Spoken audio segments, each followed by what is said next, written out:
when you look at this game, some of the keys, and then give me an X factor, a guy or two on both offense and defense that need to step up if the Browns are going to find a way to go into Baltimore and beat the Ravens.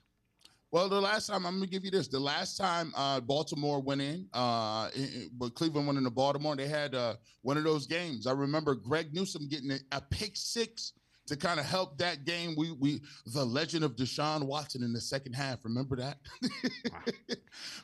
That game came into it. Greg Newsome had to play.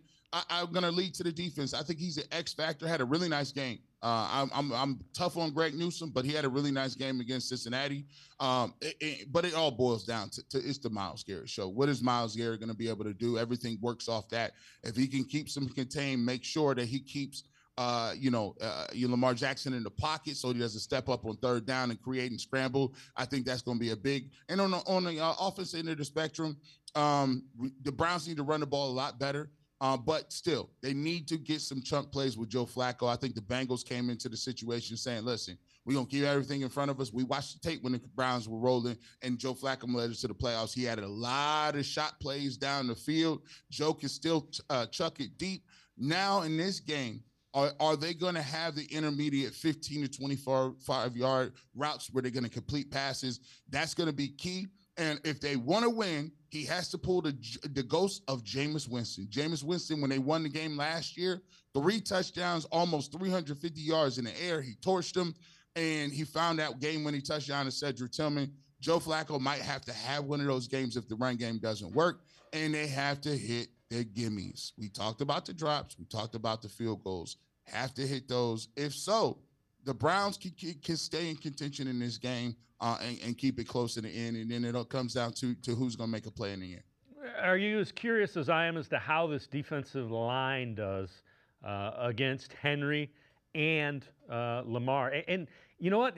They have pieces in the middle of this defense that they haven't had before. You got Graham, you got Collins, Schlesinger's bigger than what they've had at middle linebacker. So I'm very curious. Schwartz likes 5-man front against them. I want to see that. I'm curious as to of that. It is, I look at it, I'm like, dang, Derrick Henry had almost 2,000 yards last year. I mean, Schlesinger is a guy that's going to be in the middle. He's bigger than what JOK was.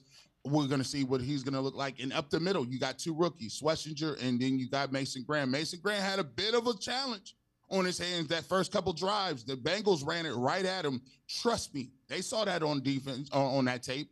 So trust me, they got a huge fullback. They may go some jumbo sets. And then you got to think about it. If you stop Derrick Henry, if you collapse too much, here comes the read option, and Lamar Jackson can pull it. It's going to be a very tough situation and a very big challenge for those 2 rookies. We'll see what they do. But like you said, the strength of what the Browns want to do is the defensive front led by Myles Garrett.